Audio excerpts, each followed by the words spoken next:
Many of you think that politicians win elections because they are powerful, but that is wrong. They win elections because they understand persuasion better than almost anyone else. They know how to speak to identity, they know how to turn problem into urgency, they know how to handle opposition without losing control, and most importantly, they know how to ask for commitment, which is your vote. Now imagine using the same strategy in your sales process. Imagine prospects defending your offer instead of resisting it. Imagine objections becoming opportunities for you to sell.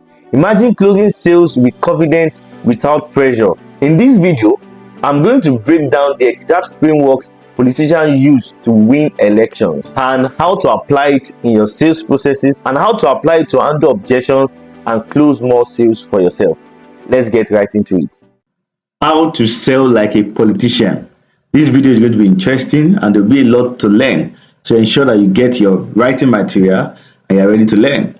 So now, the core idea is that politicians don't start with policies. No.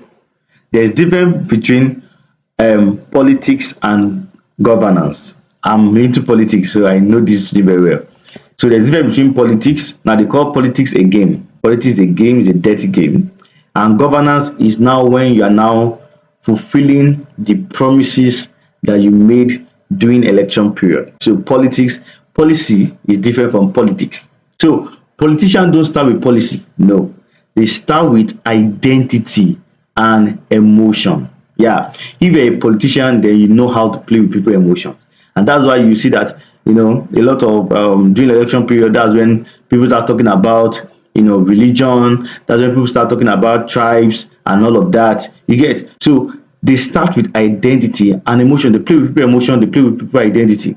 So people don't, and you need to know that people don't vote based on logic alone. No, and that's why you see some people still supporting a particular candidate, even clearly when we both all know that this candidate is not qualified, but because the candidate is from their tribe or culture or religion, they are sentimental about it. So people don't vote based on logic alone. They vote based on identity, emotion, trust, hope, fear of loss, right? These are the things that politicians play with to get people to vote to them. And now, as a salesperson, these are the takeaways that you must take away from what politician does.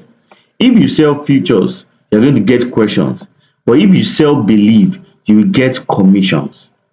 Now, whenever you get commitment. Now, whenever politicians want to sell their their ideas and all of that, they don't start selling. They don't start saying that in fact, many people don't. If you look at the opposition today in Nigeria, they don't talk about what they will do differently. What they are talking about is the government is not doing good. We are hungry. That is playing on people's emotion, not talking about policy, what they will do better. No.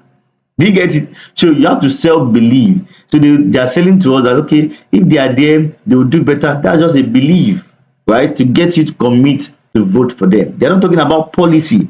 And policy is actually what you need as a citizen, right? So you have to know that, and that's the same thing with sales. Don't talk about the features of your product. Talk about how that features of your product can benefit them. That's what is going to get them to commit to buy from you. So step one, start with identity, alignment before argument.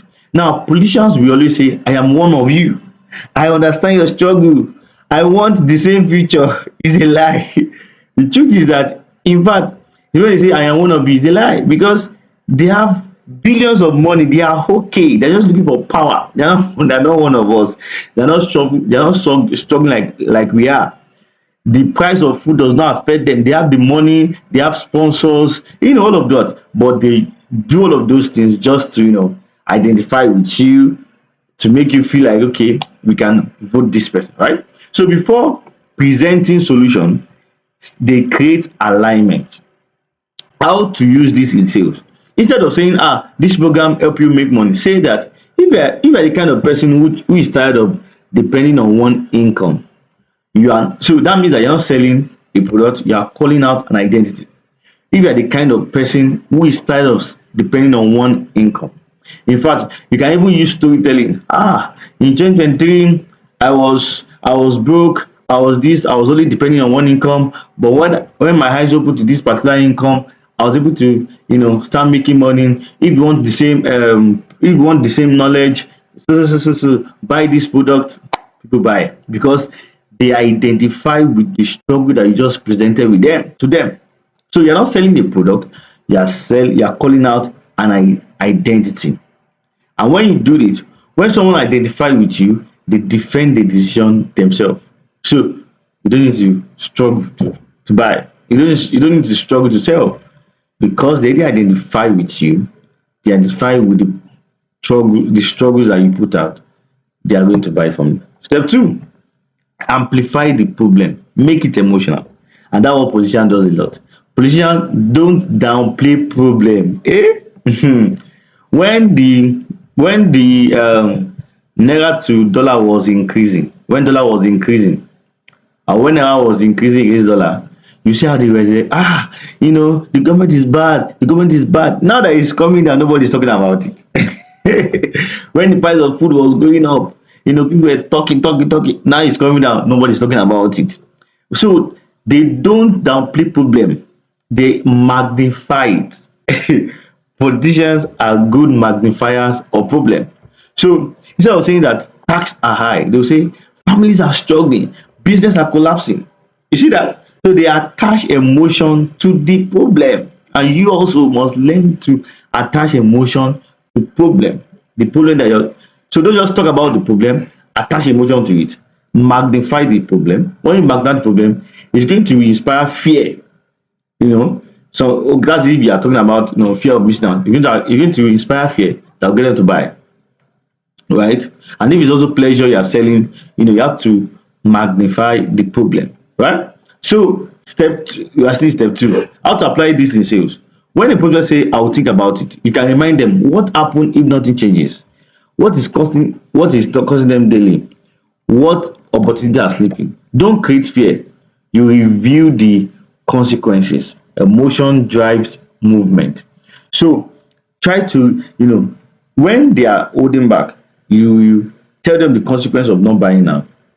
Imagine you are selling bedroom magic for married men, and then the person is okay, this is expensive, and you be like, what if the 4 children in your house does not belong to you because you're not satisfying your wife? His eyes is going to be open, and he's going to rush. So what if there's one guy in your compound that is banging your wife, and your wife is not stressing you in the night because she has already been satisfied in the afternoon? That will open his eyes and he will buy your stuff. So tell them the consequence. The emotion is going to drive them to what? To buy from you. Step three, position yourself as a safe solution. And that is what politician does. After they have talked about the problem, they will now come back to the fact that I am the person that can take it away. If you have been following the political realm of Nigeria, go to Peter Obi's Twitter. All of the time he's always talking about the problem. He never sees anything good.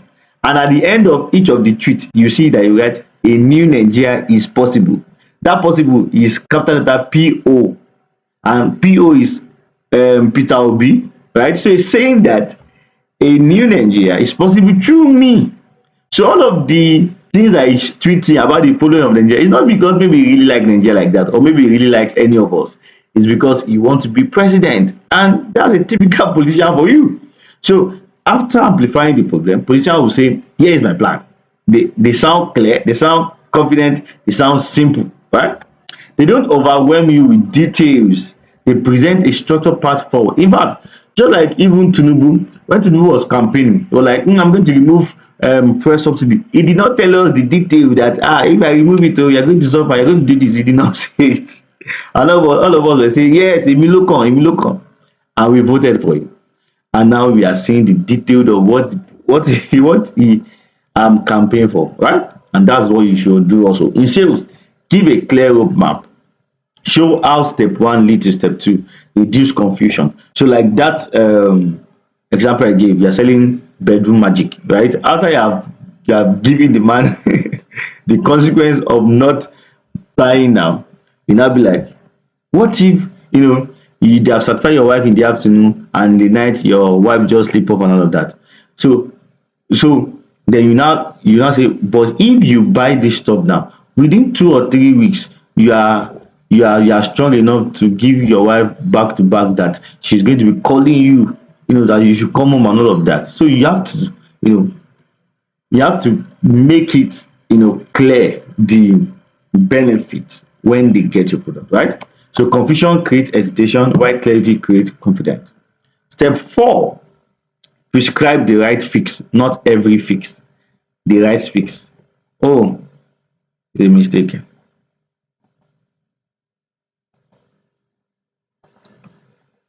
Yes.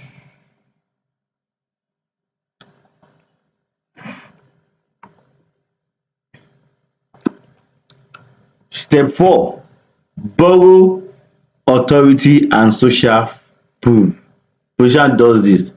They use endorsement, testimonials, crowd statistic, right?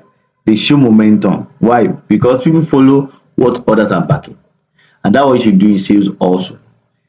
Politicians, they will show you that how that they will show you pictures of their rally. So you see that a lot of people are rallying over the people. That means over this guy. That means that people love him. They must also vote for him.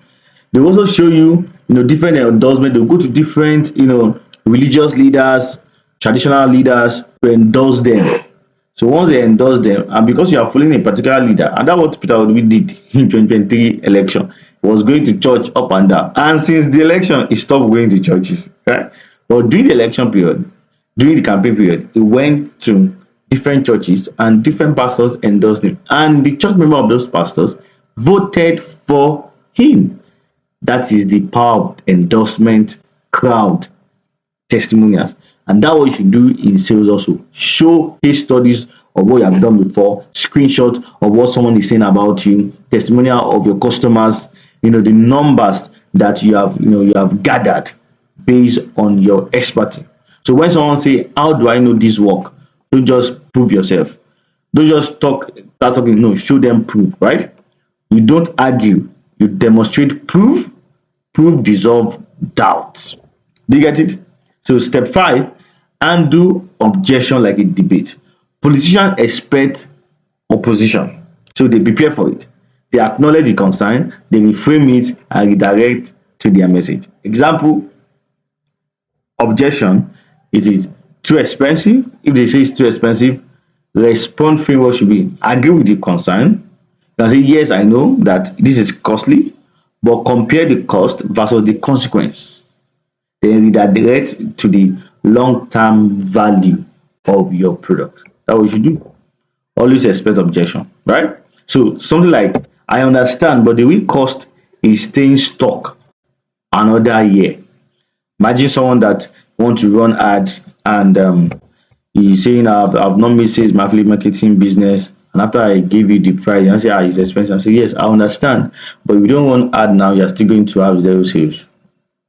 So never attack the objection, absorb it, reframe it, and strengthen your position. Step 6: call for commitment. And that what every politician does. Every political campaign build towards one moment for them to vote. Not think about voting, not maybe consider. No, it is direct, clear, urgent. It is direct, it is clear, it is urgent. They want your vote. That's what they are doing, all they are doing. Any politician that is granting interviews, that is tweeting, always tweeting, that is visiting people that maybe bandits killed, that is doing all of this, that is going to marketplace to price groundnut or anything, is not because they want to do it, but because they want your vote. So they are showing up, they are showing all of those things so that you can vote for them. And that's what you should do as a salesperson. In sales, many lose the close because they don't ask. Your close should be clear, be confident, and assume readiness. Something like, example, let's get you started. Are we moving forward today? Should we lock this in now? This shows confidence, and confidence transfer certainty. That's what the preacher will say. To tell you, vote for me, vote for me, vote for me, right? Even in their banners, you see it, vote for Asiwaju Bola Ahmed Tinubu for next president, vote for Peter Obi. They will tell you what you should do. So you should always tell them what you want them to do after you have talked about the benefits and all of that. I believe you have learned something in this video. Definitely, you must have learned something. Ensure that you like, you share, and you subscribe. So that you like, you share, you subscribe. And if you have any question, drop it in the comment. I'll be glad to answer. See you in the next one.